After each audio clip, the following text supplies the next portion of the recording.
पर मां अगले ॾींहुं क़ुर शरीफ़ खणी वियो आहियां, पोइ बि मदद न कई अथऊं। उन खे बि धिका ॾे। पोइ मूंखे पुटु आहे हिकिड़ो साईं, जंहिंखे ॿियो आसिरो कोन्हे। मुंहिंजे भाउ जो अब्दुल गफूर हरियूं भरियूं मूंखे मजबूर न कनि, या मां विहण जहिड़ो ताक़त बि मूंखे न आहे। हू एतिरो त बेशर्म आहे जंहिंजो अंदाज़ो बि नथो लॻाए सघिजे। ॿिनि भाउरनि में ॾार तॾहिं पैदा थींदा आहिनि जॾहिं घर जो रिमोट औरत जे हथ में हुजे थो, छाकाणि त औरत वटि अक़ल जी कमी हूंदी आहे।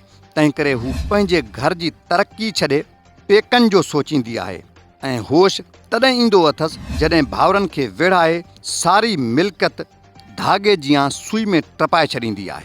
अहिड़ो ई मिसाल उहो शेर महर जे रहवासी शम्स महर जो आहे, जंहिंजी ज़मीन ते शायदि सॻे भाउ अब्दुल गफूर महर इन करे कब्ज़ो कयो आहे जो मिसकीन बेवस लाचार कुराड़े शम्स महर जो हिकिड़ो पुटु सो बि नंढड़ो आहे ऐं टिनि भाउरनि जा 20 खां वधीक मुड़ुस भाइटिया इन आसिरे ते ख़ामोश आहिनि जो हू सोचनि था त हुन असांजी ज़मीन ते कब्ज़ो नाहे कयो।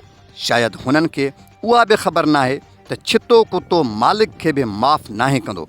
तंहिं करे ही 20 खां वधीक शम्स महर जा भाइटिया हिकु हिकु थी बघड़ चाचे खां लुटजण लाइ तयारु रहनि। इन बाबति शम्स महर रोई क़ौमी हक़ीक़त सां हिन तरह वीचार वंडिया। छा नालो आहे? शमसदीन केरु थींदो आहे? महर। छा हक़ीक़त आहे? हक़ीक़त इहा आहे कि मुंहिंजी ज़मीन आहे अबे जी। ज़मीन 8 को 12 जरे थींदी ॾाॾे जी अबे। तो उहा ज़मीन अॻ में 4-5 महीना या 6 महीना साल अॻ में विरासत थी वई। उन में मूंखे जेकी विराए ॾिनी अथऊं पोइ बि मूंखे थोरी घटि आहे, पर पोइ मां गुज़ारो कयां। हाणे उहा ज़मीन बि मां ज़ोर सां भाउ खसियूं था। छा नालो आहे तव्हांजे भाउ जो? मुंहिंजे भाउ जो अब्दुल गफूर। घणा भाइर हो? भाइर असां 6 आहियूं। ज़मीन टोटल घणी आहे? ज़मीन माना तक़रीबन 12 जरे थींदी या 13। त हिमो जेको मूंखे हिसो अचे थो उहो मूंखे हिननि विराए ॾिनो आहे। विराए खां पोइ बि ज़ोरी खसियूं था वञनि, पर मां अगले ॾींहुं क़ुर शरीफ़ खणी वियो आहियां, पोइ बि मदद न कई अथऊं। उन खे बि धिका ॾे। क़ुर पाक उन्हनि जे घर खणी? न, मां ज़मीन ते खणी वियो आहियां त ज़ोरी काराए। पोइ तव्हां सां छा सलूक कयो? उन्हनि मूंखे धिका ॾिना, गारियूं ॾिनई, गंद ॾिनई, न छॾियईं न ॾिन वरी। मूंखे धीअ आहिनि कुल 4-5। ॿिज बि खणी सटे वियो, माना पाणी बि छॾे वियो, खणी वई उनजे बावजूद सटे वियो। ॿिज सटे वियो। पोइ मूंखे पुटु आहे हिकिड़ो साईं, जंहिंखे ॿियो आसिरो कोन्हे। पर मां चवां थो जेको बि मूंखे उहो ॾे। हरियूं भरियूं मूंखे मजबूर न कनि।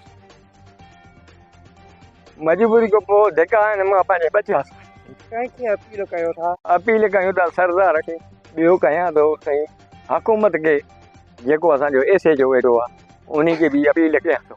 असां जज़ी आहे, असां ज़ुल्म आहे, पर जेको बि अचे मुंहिंजी अॻ में वरी माफ़ करे मूंखे पूरी करे ॾिन। घटि दिन बि मां सां विड़नि न हक़ न थिए। मतिलबु त तोसां हक़ थिए जेकी बि ॾिननि भले वरी विराइनि, मूंखे जेको हक़ आहे उहो ॾिन। मां कंहिंजी नथो चाहियां, कंहिंजी खसणु नथो चाहियां, या मां विहण जहिड़ो ताक़त बि मूंखे न आहे।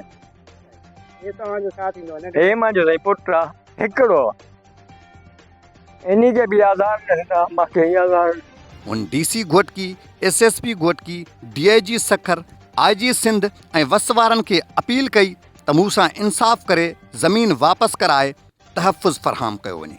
मोहम्मद इसाक़, रिपोर्टर क़ौमी हक़ीक़त, माथेलो मूमल जी माड़ी।